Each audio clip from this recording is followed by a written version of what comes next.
CJ with AIT. We're doing a 160-gallon tank with my man Ali here. And this is the inside of the tank, how big it is. You see how big that is. And what we're doing is we're tinting the back with smoke film. And there's a little bit of a crease of a line going down here between the two film. And I'm trying to make it look seamless. And if you look here all the way down, there's a little bitty tiny gap. You can barely see it.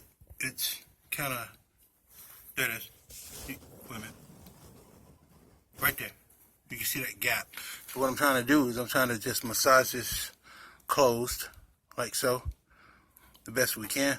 And you have to just play with it a little bit at a time. And then just wipe away any water that oozes out. See, yeah, you can see it right there.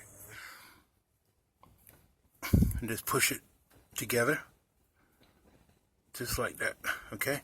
That's that. When you just keep massaging it and working it, and it'll push itself together. Sometimes you have to take your thumb and put it right where you see. It's closing that gap up. Boom. See, the gap's gone already. Okay. Now we're gonna do driftwood on the inside, up in here. We're gonna do a big drift, a hollow driftwood on the inside. It's gonna be probably about what would you say, Ali? 4 feet, maybe. About 3 or 4 feet, yeah. 3 or 4 feet long. It's gonna be hollow so the fish can swim in and out. Let's go right on this side. Man, let's turn this light out. This is too bright. Okay, now it's kind of yeah, keep that glare up. But this is it, and that's the base here. And we got this from one of his clients he was working with. And they didn't need it anymore, and they just passed it on to him. So we cleaned the wood with Murphy's oil soap and made it look nice or whatever.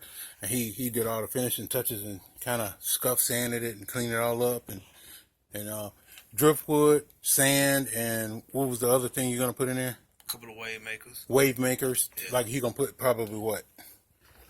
Probably one on this side. Yeah, put one over there, and then probably one over here. On that side over there. Probably one on that side. Yeah. And then the blow. Yeah, circulate the water. Circulate the water. You got two big filters on the back. Yeah. Hang on the back filter. And what's the filtration you're doing with the plants?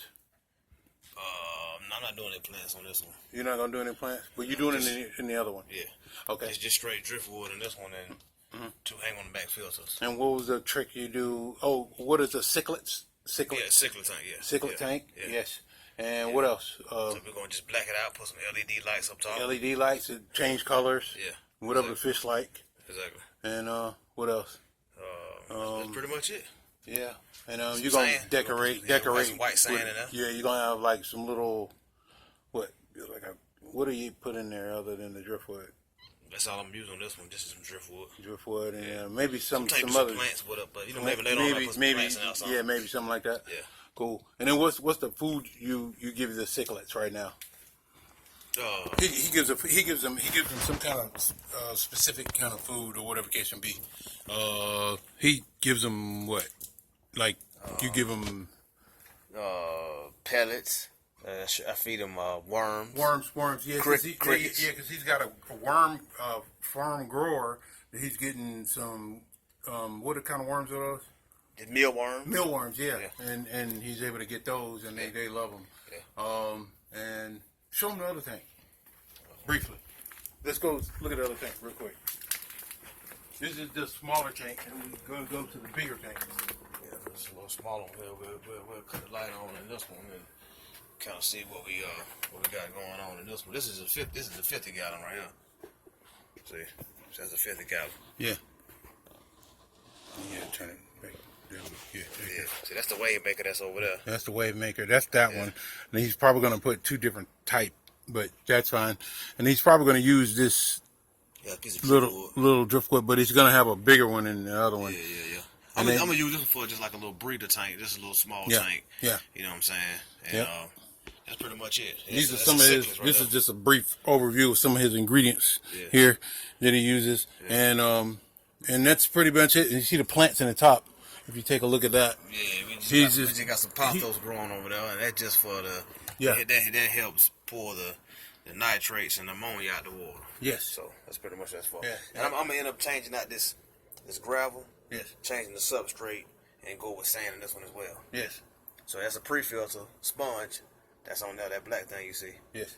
And that helps so the filter don't have to work as hard. Yes. The pre-filter will pick it up. You know what I'm saying? Yeah. That's pretty much it. Yeah. That's pretty cool. Yeah. That is cool. Yes, So sir. anyway, this is the end of this video, and there's that big old tank there. It's pretty big. So anyway, that's CJ with ART, and this is Ali. Yes, sir. There he is. See y'all next time. Restore your car at gmail.com.